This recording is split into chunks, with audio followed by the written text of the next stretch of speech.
इस वीडियो की शुरुआत से पहले प्लीज आप इस चैनल को सब्सक्राइब जरूर करें। तो शुरुआत करते हैं। इर्तुगरुल गाजी ये कौन थे? इर्तुगरुल गाजी उस्मानिया सल्तनत के संस्थापक उस्मान गाजी के पिता थे और कबीले के सरदार सुलेमान शाह के बेटे थे। इनका जन्म 1191 ईस्वी में हुआ था। इन्होंने अपनी जिंदगी में बहुत सी लड़ाइयां लड़ी थी, जिसमें से ज्यादातर में ये फतेह ही रहे। इर्तुगरुल गाजी को आलमे इस्लाम यानी कि इस्लामिक हिस्टोरियन भी कहा जाता है। अपने पिता की मृत्यु के बाद वह अनातोलिया की सीमा में प्रवेश कर गए थे, जहां इनका मुकाबला सल्तनत ऑफ रोम से हुआ था, यानी कि बेंजेंटाइन एम्पायर। इस मुकाबले में इनको सोगट यानी कि सोजत शहर पर फतेह हासिल हुई। इस समय तुर्कों के यहाँ गाजा करने की रिवायत थी। गाजा करने वाले को गाजी कहा जाता था, इसलिए इर्तुगरुल को भी गाजी का लक़ब प्राप्त हुआ।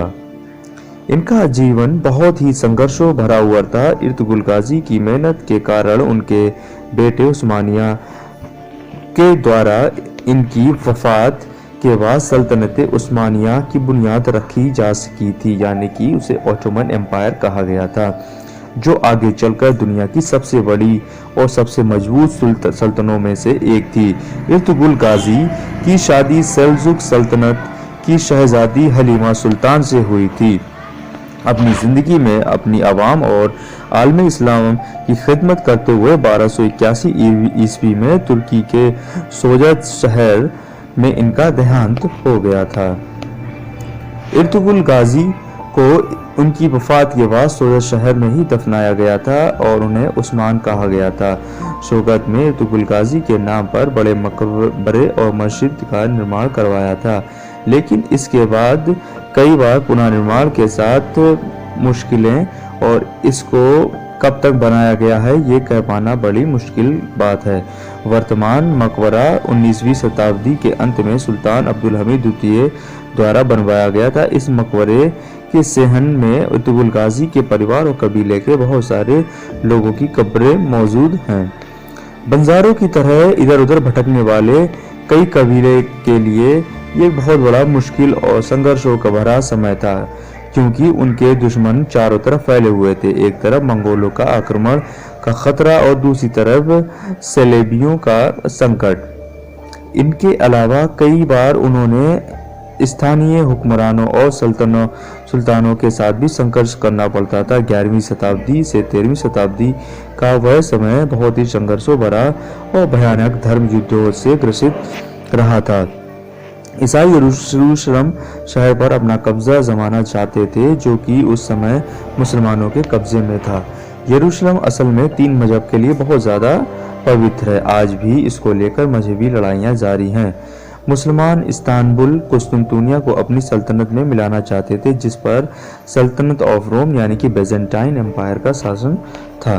इर्तुगरुल गाजी के कई कबीले को एक ऐसी ज़मीन की तलाश थी जहां वो अपनी आवाम के साथ आज़ादी से रह सकें।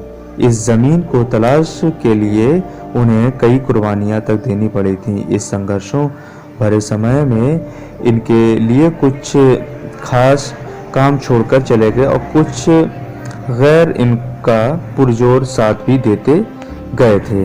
इनका साथ देने वालों में एक अजीम इस्लामिक स्कॉलर और सूफी शेख इब्न अरबी थे। इब्न अरबी को इर्तुगरुल गाजी का रूहानी मददगार भी कहा जाता था। इब्न अरबी हर मुश्किल समय में इर्तुगरुल गाजी को उचित सलाह दिया करते थे। इब्न अरबी ने एक अमानती संदूक भी इर्तुगरुल गाजी के हवाले किया था, जिसके बारे में कहा जाता है कि इस संदूक में हजरत खिज्र की कमीज थी। इस कमीज के बारे में कहा जाता है कि जो भी इसको जंग के मैदान में पहनकर जाता था फतेह होकर ही लौटता था। 1299 में सल्तनत उस्मानिया यानी कि ओटोमन एम्पायर स्थापित होने के बाद यह सल्तनत दुनिया के सबसे शक्तिशाली सल्तनतों में गिनी जाती थी। उसने तुर्की और उसके आसपास के यूरोपीय शहरों में 600 से अधिक वर्षों तक शासन किया।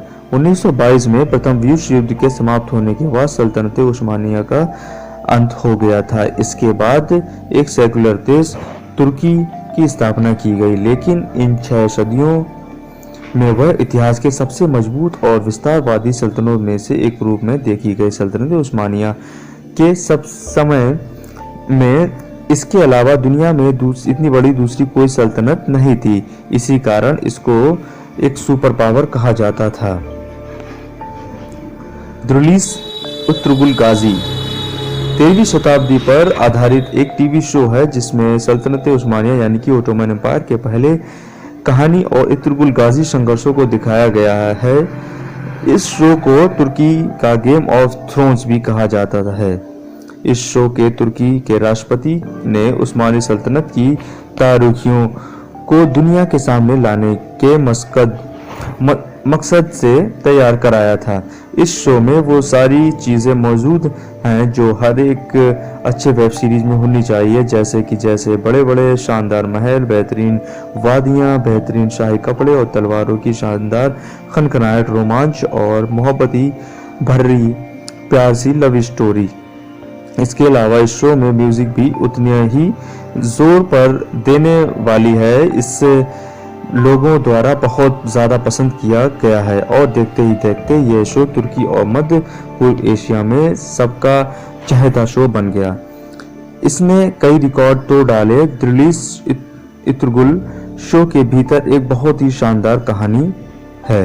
मूल रूप में तुर्की के यह सीरियल दुर्लिस उर्तुगुल 5 सीजन्स के तहत 2014 में प्रसारित किया गया था, लेकिन 2019 में नेटफ्लिक्स और 2020 में यूट्यूब पर आने के बाद ही इसके लोकप्रियता में बहुत ज़्यादा इजाफा हुआ। पाकिस्तान के प्रधानमंत्री द्वारा इसकी उर्दू डबिंग करवाया गया। इसे पीटीवी के माध्यम से 1 रमज़ान यानी कि 2020 में रिलीज़ किया गया था। इसने तुर्की और मध्य पूर्व के रिकॉर्ड तोड़ डाले थे। फिर तो पाकिस्तान में इसे लेकर एक और अलग सी दीवानगी का आलम बन गया था। इसने साथ ही साथ भारत और एशिया के अन्य देशों में सबसे चहेता शो बन गया था। साल 2020 के मार्च अप्रैल में पाकिस्तान के प्रधानमंत्री इमरान खान ने अपने भाषणों में कई बार इस सीरियल का उल्लेख किया गया है और टीवी को देखने के लिए प्रेरित कहा है।